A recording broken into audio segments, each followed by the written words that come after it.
court, opposing counsel, counsel for the co-defendant. Prosecutorial desperation. That is the only reason why Katherine Magbanua is sitting before you today, charged with a crime that she had absolutely nothing to do with. The prosecution's relentless obsession with arresting the Adelson family has led to this day, this moment, in this courtroom, where an innocent person is being accused of a crime that she did not commit. But one thing is 100% certain, members of the jury. At the end of this case, when you are presented with all of the evidence, not just the little bits and pieces from the state, you will see for yourselves that she is completely innocent. So let's talk about Katherine Magbanua. Katherine Magbanua is a young woman who grew up over 400 miles away from Tallahassee at the other end of the state of Florida in Miami. You are going to learn many things about Katherine over the next few days, one of which is that she is a hardworking woman who loves her children and just wants to provide a good life for them, her son Ethan and her daughter Katie. She is also a very strong woman. She's one of the strongest women I have come to know. But her major downfall is her taste in men. And at the end of this case, you are going to see that the only thing she is guilty of is having horrible taste in men. So let's start with Sigfredo Garcia, because you have to know and understand what was really going on between Katherine Magbanua and Sigfredo Garcia's relationship to understand and make sense of what really happened all the way back in 2014. Katherine started dating Sigfredo Garcia when they were just teenagers. Then, when Katie went off to college, she became pregnant with her son, Ethan. And even though it's a difficult task going to school and being a mother, she worked really hard, and she graduated with her bachelor's degree in health administration. Now, the prosecution's own witnesses are going to tell you, and Ms. Kappelman actually said it in her opening statement, that Katherine and Sigfredo were constantly breaking up and getting back together. Because even though Katherine seemed to have her head on straight and that she was focused, Sigfredo just could not get it together. If it wasn't the drinking, if it wasn't the cocaine, it was the other women. And Katie had it. Sigfredo would keep messing up over the course of those 10 years, and she would always take him back because he is the father of her children. But in 2013, that all changed. She was done with Sigfredo. 10 years of the back and forth. She had it. So the relationship was over. She kicked him out of her apartment. She didn't want to have anything to do with him. But even though they're broken up, Sigfredo is the father of her children. That is why they were keeping in constant communication. She didn't cut Sigfredo out of her children's life. Now, a few months later after their breakup, she was working at a dental office called Sophie Dental on South Beach in Miami. And in walks Charlie Adelson and walks into her life. The second man that she has horrible taste for. Because you are going to learn that Charlie Adelson, they will describe him somewhat of a playboy. At the time, he was 37 years old, single, dentist, good income, no kids. The state is going to try and make it seem like he is a millionaire or a billionaire, but it wasn't like that. He was all about fun, though. And Katherine, she knew this. Charlie is not one to be shy about what he wants out of life, which is not to settle down. So even though they were having a good time and they were dating, Katherine knew this was not going to end up anywhere serious like marriage. Now, Sigfredo, he was not handling this breakup very well. And the prosecution's own witnesses will tell you that Sigfredo would follow Katie around, that he followed her once without her knowing when she was having dinner with Charlie Adelson. He was in a truck with Luis Rivera when they were watching them eating. And he actually threatened to run them over with his truck. That is where Sigfredo's head was at. Sigfredo, the evidence will show you, knew about Charlie, and the evidence will show you that Charlie knew about Sigfredo. And Charlie knew how badly Sigfredo wanted Katie back. He knew that the one driving force that was driving Sigfredo was trying to get Katie back. Now, the state got up here, and what their whole theory boils down to is they say that the Adelsons are behind this, but the only link that makes sense is that it had to have gone through Katherine Magbanua to get to these two individuals. But members of the jury, Ms. Kappelman said it to you directly in her opening statement. They have a phone call between Sigfredo Garcia directly to Harvey Adelson. So there's evidence of that communication. They don't want to highlight it because if they can show that there is evidence between Luis Rivera and Sigfredo Garcia directly to Charlie, then their entire theory of Katie's involvement makes absolutely no sense. But you know what, members of the jury? Let's just use a little bit of common sense. Now, all of this that's going on with Sigfredo, you know, the stalking and all of this is taking place a few months before July 18th, 2014. And make no mistake about it, that day was a tragic day. 2 boys lost their father, and a family lost their son. And if there is one thing that the state and I can agree on, is that July 18th, 2014 was a horrible, horrific, unjustifiable tragedy.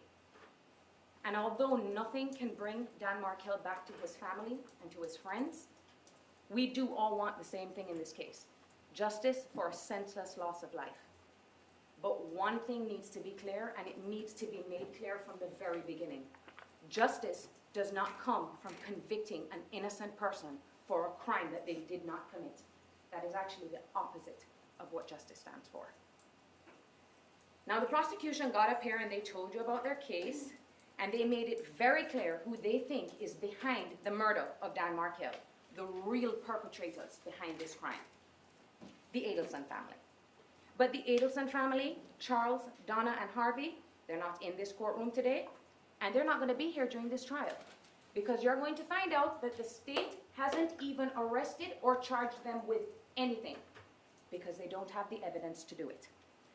You heard Ms. Capleton in voir dire the past few days, already on the defenses, because she's trying to soften the blow when she was asking you, will any of you be concerned if the other people of the conspiracy are not going to be here?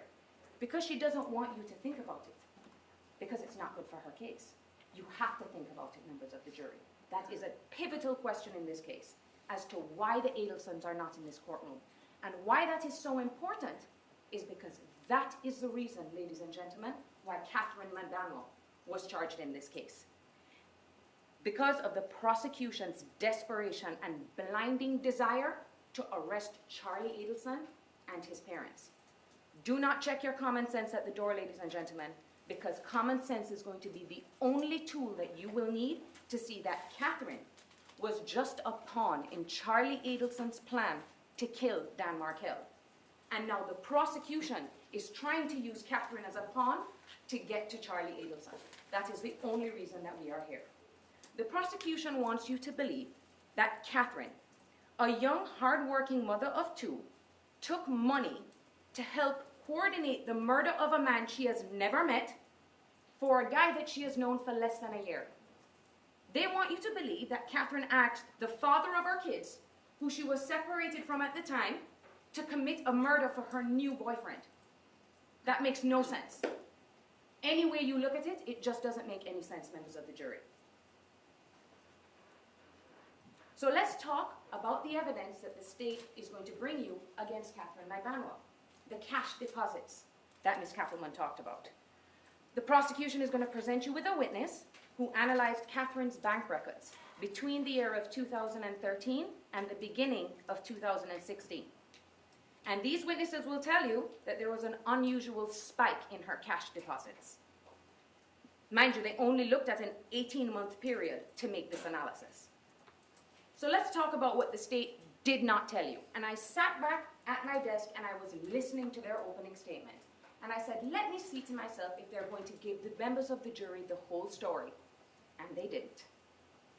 From 2013 until 2015, Katie was working several jobs. Jobs that paid her in cash. She worked the club scene at Hard Rock down in Fort Lauderdale. She worked at Club Faith and she worked at Hollywood Live. She also worked for a liquor promotional company where they have girls go to these clubs or to other places and they stand up at the front and they promote the sales of liquor. And it was a great job. It's a great job to have in Miami because you make a lot of cash. When you work in these clubs and you're working bottle service, these VIP, she was in the VIP section, they pay her in cash.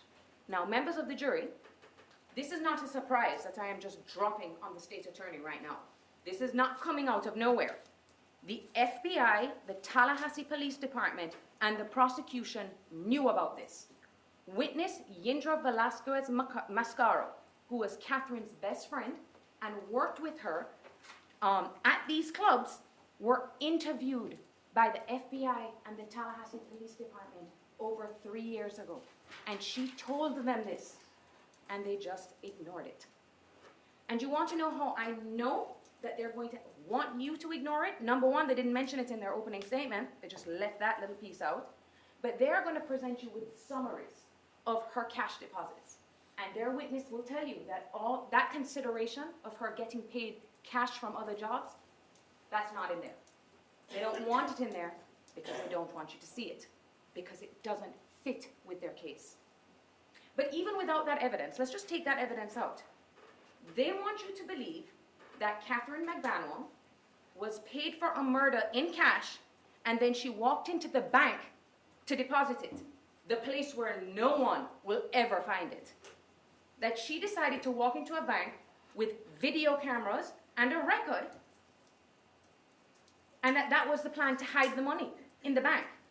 Now, what the evidence is going to show you is that there is no evidence of withdrawals from the Adelson's accounts, none of them, and there's no evidence of cash deposits into Sigfredo Garcia and Luis Rivera's account. And why is that? Remember what Ms. Kappelman said yesterday in voir dire? Criminals don't leave their DNA and fingerprints. Remember when she said that? They want you to believe that Katherine is a part of this elaborate scheme, but she is the only one that is leaving a trace of cash deposits into her bank. That just makes no sense. The next thing the prosecutors want you to believe that's evidence, and Ms. Kappelman mentioned it, is a car, a Lexus. Now, she didn't go into the details about this Lexus. Just Lexus, because it sounds like an expensive car, right? It was a 2001 Lexus that had over 150,000 miles on it. The car that kept breaking down, because you will hear on those recordings, kept breaking down, and that she had to fix with her own money. This is payment for a homicide. But we'll go a step further. I thought the state was going to introduce this evidence to you, but once again, she doesn't mention it. Ms. Magbanua actually filed paperwork transferring the title from Harvey Adelson to her, and then filed it with the DMV, so that there is a direct paper trail between her and the Adelsons. If you're involved in a homicide, why would you do that? Why would you put your name on with the person that you're co-conspiring with? It makes no sense. All these things that she is doing out in the open is evidence of her innocence, that she did not know. The next thing that they want to talk to you about, the breast implants. They're actually going to get here and argue to you that she received the breast implants in the October following the homicide, and that is somehow payment for murder. But they're going to ask you to speculate, members of the jury, because they went so far as to obtain her medical records from the doctor. And do you know what it showed? That she paid for it herself. That's what it showed, members of the jury. But they're going to ask you to believe that that somehow links her to this homicide. Next, the paychecks from the Adelson Institute beginning in September of 2014. The prosecution wants you to believe that the Adelson family, in an attempt to secretly pay Katherine Magbanua for her participation in this scheme, they decided to put her on their payroll and file taxes on her behalf. That is a way to secretly pay someone if they're involved in this homicide. Now, Katie did work for Charlie. All of their own witnesses are going to tell you that Charlie was her boss. All the witnesses that knew Katie will say they referred to Charlie as her boss. And just because she didn't go to the Adelson Institute from Monday to Friday at these certain times is what their argument is going to be. they're going to argue that he didn't work. But members of the jury, they have Charlie's iCloud account. They have all of his text messages. They have all of the information from his phone. Mind you, he's never been arrested, but they have his entire iCloud account. Let's see if the state attorney's office is going to show you all of the text messages between these supposed co-conspirators. Because I guarantee you, if there is something in there that is evidence of this homicide, they'll show it to you. But if they don't, ask yourselves why. Now let's go on to the wiretaps. The state mentioned this. 2 years after the homicide, they come up with this elaborate scheme, they do, with the FBI. Now, they have already made it clear who they think the players are. The Adelsons, they have evidence that it's Sigfredo Garcia and Luis Rivera, and then they have this suspicion that somehow Katherine is involved. So they're going to do this elaborate plan where this man is going to walk up to Donna Adelson and hand her this note, and that this guy is going to say Katherine's name, says Katie's name to Donna Adelson. Now, what's more important, members of the jury, is all you are going to have, there are hundreds and hundreds of recordings. But you have to understand how these recordings come about. You're not going to get to hear every single phone call that was made on Katherine's phone and on Charlie's phone. So first, they only tapped Katherine's phone and Charlie's phone. They didn't tap Donna's phone. They didn't tap Harvey's phone. They didn't tap Wendy's phone.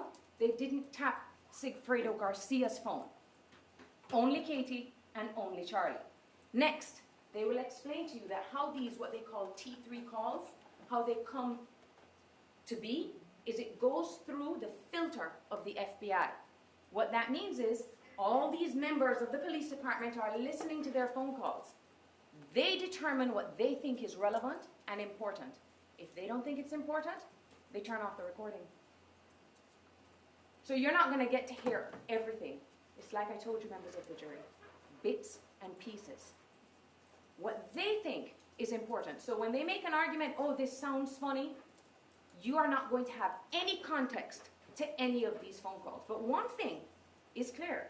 They have hundreds and hundreds of recordings, and even with that, they still could not arrest Katherine Magbanua, because even they will tell you they didn't have enough evidence. It was nothing but speculation. This is where the prosecutorial desperation is just growing and growing. Okay, they've got all this stuff with the cash and this, but they themselves know that all of that has an innocent explanation. So that's not enough. They want the thing that is direct, that can get them to put handcuffs on Katie, and they're not willing to listen to anything else that shows that she did not know. So this is what's important, members of the jury. In 2016, the prosecution arrests Luis Rivera and Sigfredo Garcia. At the same time that they're monitoring Katherine's phone, you're going to hear her recordings where she says, I don't know what's going on. I have no idea what this is all about. Let's see if they play those phone calls for you, okay? Because Katherine doesn't know that her phone is being recorded or monitored. But they're going to say, you know what, that was all a ruse. Then the prosecution decides to release to the media the warrants in this case, which basically details... Objection, improper argument of it. Overruled. Which details their case from beginning to end. Not all the things that I told you about, just the little bits and pieces that fit with their theory. So it's out in the media. Katherine doesn't run. She doesn't pack up her kids and leave. And that's because she had nothing to do with this. In her mind, she's like, there's no way that I can be accused of a murder. It's going to come to light because I didn't do anything wrong. But she was wrong, because she is sitting here accused of a crime that she did not commit, with no direct, reliable evidence that has her involved. So at this point, the state now is, the cases are going, Sigfredo's case is set for trial, Lewis's case is set for trial, and they want the Adelsons bad. In August of 2016, August, Luis Rivera says, I want to talk to the cops. I mean, he is facing the death penalty. They're going to kill him, okay? And they had set up this meeting, and I need you to pay attention to how this meeting was set up. They are in a room Luis Rivera is in a room with his lawyer. They send over questions. Luis Rivera gets to review the questions with his lawyer, come up with an answer, and send it back over to them. But what is more important, members of the jury, I need you to pay attention. This first meeting is not recorded in any way, shape, or form. Jason Newland, the investigator with the state attorney's office, was there. You would think we are going to speak to Luis Rivera, we're finally going to get the questions answered, that he would even take notes. Something. And he's going to come into this courtroom, take the stand and tell you, I don't remember. You know, I can't remember the details. But one thing's for certain, they didn't cut a deal with him. So whatever he said to them wasn't good enough. Case is set for trial. 2 months pass. They're getting desperate because nothing's happening. Luis Rivera knows this. So does his lawyer. So what do? We want to talk to you again. But now the story changes. All of a sudden, he says he has information that involves Katherine. All of a sudden. So the state's attorney's office contacts the detectives and say, we have struck a deal with Luis Rivera. So we need you to go up to the Jefferson County Jail and take a statement from him. The FBI and the Tallahassee Police Department. It is offensive, members of the jury, that they went out there with no intention of recording that conversation either. They are the FBI and the Tallahassee Police Department. All they had to do was bring a recording device so that you could see for yourself Luis Rivera in action. Because the detectives will tell you, even in that statement, he can't keep his story straight. He switches from one story to the next, and members of the jury, you're going to see it for yourself. I wish I could tell you what he is going to tell you in this courtroom. But I don't know. You want to know why? He has told so many different versions of what happened that I don't know what he's going to tell you today. Ms. Kappelman made some references to what he's going to say, I'm assuming, in this trial, that it's the first time I'm hearing of it. So he's changed it yet again. But the state is actually going to ask you, this is what's concerning members of the jury. And we know this because they kept mentioning it yesterday. Are they small little details that they're getting the inconsistencies wrong? No. These are big details that he is getting wrong. For example, in one of his statements, I didn't know it was a murder. I found out when I was on my way up to Tallahassee. I thought it was going to be a robbery. I had no idea it was a murder. I found out on the way, all the way when we were in Orlando. That's when I found out. Then another statement. Oh, no, I found out at the house before we left that it was a murder. In fact, I am the one that went and bought the gun.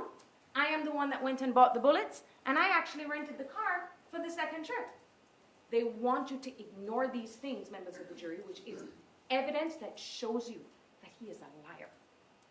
Luis Rivera, a multiple-time convicted felon. Not only is he a convicted felon, he is a member of the gang Latin Kings. Mr. Rivera, the guy who even on his best day can't keep his story straight about what happened.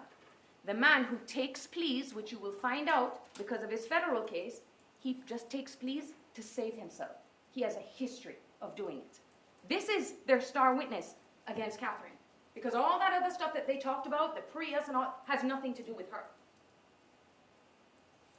Prosecutorial desperation, members of the jury.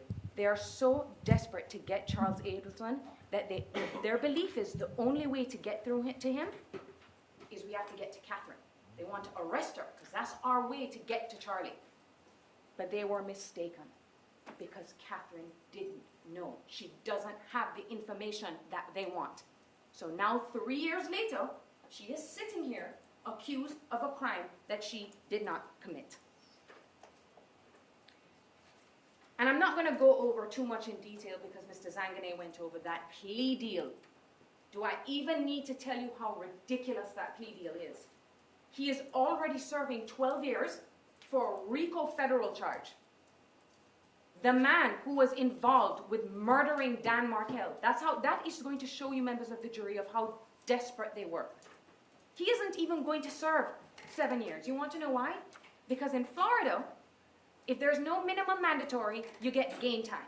So it really isn't 7 years on top of the 12. He'll probably get 2 years shaved off of that as well. No probation. So this murderer is going to get out of jail free, probably before he's even 50. This is the deal that they cut with their star witness, and they're actually going to ask you to believe him. And what's more important, members of the jury, one of the interesting things that Luis Rivera said, and it's going to be a very important and pivotal part of this case. In one of his statements, he mentions that Wendy Adelson is involved. He says that Sigfredo told him the lady wants her kids back. Wendy, he even mentions her name, Wendy, because Luis knows how badly they want the Adelsons. So he's thinking, let me throw out Wendy's name too, because maybe I can get 10 years instead of 19, because that's how bad they want the Adelsons. He knows. And he proceeds to tell them, trying to give more details, add some, credibility to his story, that he goes so far to say that the day before the homicide, when they're casing his house, that they're driving down Trescott, and a woman is walking down the street with her 2 boys. He knows this from the discovery. Walking down the street with her 2 boys, and that Sigfredo looks at him and goes, hey, that's Wendy. That's Wendy, the girl that wants our kids. She's making sure that we are up here and doing the job. You would think that would be enough evidence, right? To put handcuffs on Wendy Adelson and bring her to this courtroom so she can answer questions. But no, they know that he's not telling the truth, because they have records that show that both boys were at the daycare center the day before, and that Wendy's house is 5 miles away from Dan Markel. They're going to ask you to say, Luis Rivera is lying or mistaken or whatever excuse he comes up with when he's talking about Wendy, but when he's talking about Katie, he's telling you the truth. That's what they're going to ask you to do, the state of Florida. Ignore him on the bad stuff of our client, of the bad stuff for our case, but believe him for everything that fits with our case. It's offensive, members of the jury. But that is why you are here. The prosecution has dug up every single piece of evidence that they could. They have dug and ripped apart Katherine Magbanua's life. They have gone into everything. Her phone records, her taxes, her medical records, and nothing. No direct evidence that she was involved. 0. And that's because she wasn't involved. How far are they going to go, members of the jury, before they stop? But you are here. This is why we don't leave these decisions in the hands of the government, because they are so blinded right now that they can't see the truth. This is why the system is set up, that we get you, the members of the jury, to sit here, unbiased eyes, that you can listen to the evidence objectively. Katherine Magbanua is grateful to have you here today, members of the jury, because she has been waiting 3 years for this day, for people to take a look and see what the truth is in this case. She had absolutely nothing to do with this. She did not know. She is innocent. Find her not guilty. Thank you.